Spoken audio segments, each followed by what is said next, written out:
Hey guys, I'm back, and today we're going to be taking a closer look at something we already unboxed just a little bit ago. We're going to be looking at the Blade City Custom Deadpool OTF. It's sold by Blade City. It's a ViperTech knife.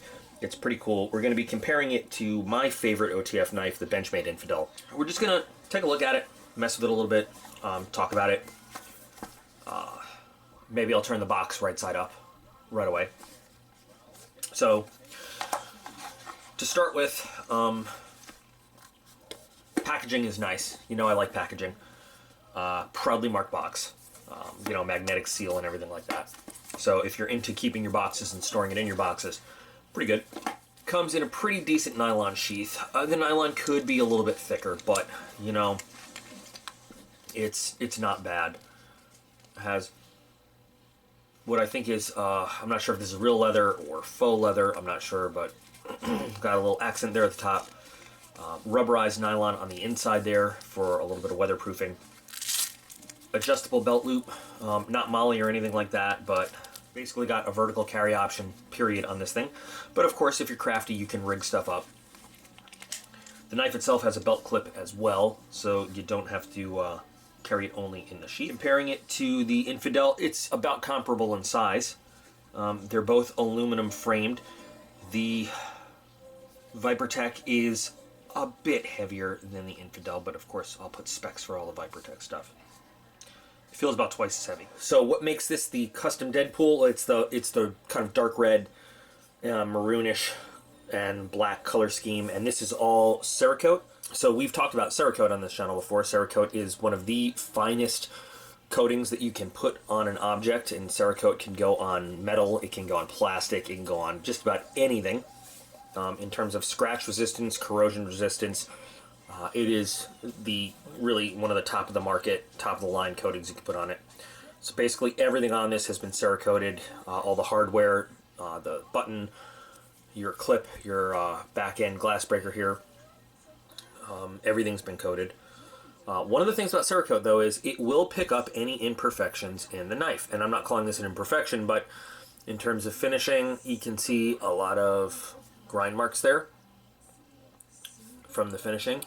Whereas if you look at the Benchmade, now this Benchmade's a little bit beaten up, but you see everything here is perfectly smooth on the knife. Now, of course, there's quite a price difference between the ViperTech and the Benchmade Infidel, but you can see that the Cerakote it's such a thin polymer coating there that it will pick up all those little tiny imperfections in the metal.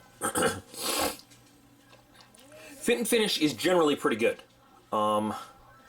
There's a couple areas that could be improved. You see there the matching of the right and left side could be a little bit improved. But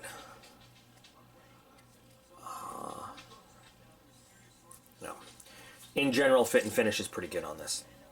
Now, I want to break for a minute to say, strangely enough to me, I've been looking into the Ravencrest tactical OTFs. There's a lot of controversy over them calling them custom made and everything like that, with them sourcing parts in China and then assembling them in the United States. This does look oddly similar to a Ravencrest tactical knife, doesn't it? Doesn't it? And I'm not accusing ViperTech of copying. I'm saying if Ravencrest wants to say that all their stuff is custom made and this and that, it certainly does. It's been kind of pointed out that Ravencrest knives look remarkably similar to a lot of knives made in China. And this one also looks very similar, and this one is Chinese sourced. Interesting clip design. Very sturdy clip though, holds on really well. And it's reversible for left and right. But like a lot of OTFs, obviously there is no kind of tip up, tip down when you're talking about an OTF. Because it is what it is. Some will have that option, but most will not. Most just have it so that your thumb rests on that switch when you take it out of your pocket or belt or whatever it is. So this is dual action. So switch to extend the blade and retract the blade again. Very decent action. I mean, very good action.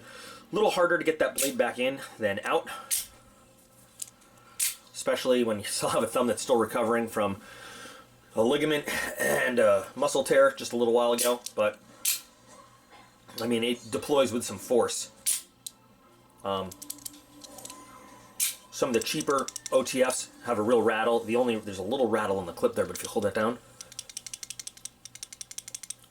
just a tiny bit. A lot of OTFs have a little rattle. Even the Benchmade, which is a really expensive one, a little bit of a rattle that you can hear. Not much worse.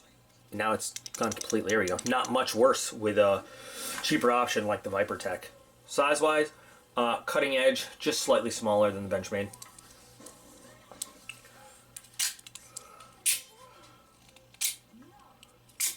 Deployment, it feels, I mean, really, really similar to the Benchmade. And slight amount of play. I mean, the slightest amount of play once it's out there, but it's out there.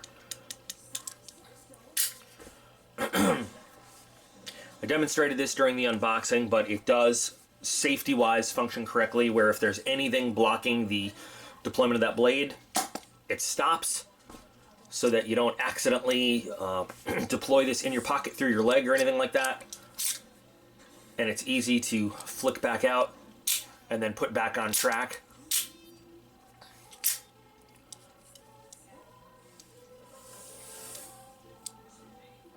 Again, nice Cerakote finish on the blade.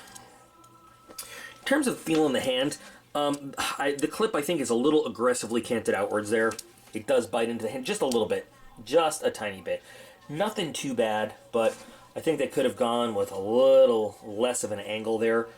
I understand why, for, in and out of the pocket and make sure that that clears the pocket lip a little bit, but it does bite a tiny bit. Nothing that would really bother you in the short term. Over time, maybe, if you're going to be using this extensively, for what I can't imagine. But so let's go to the paper.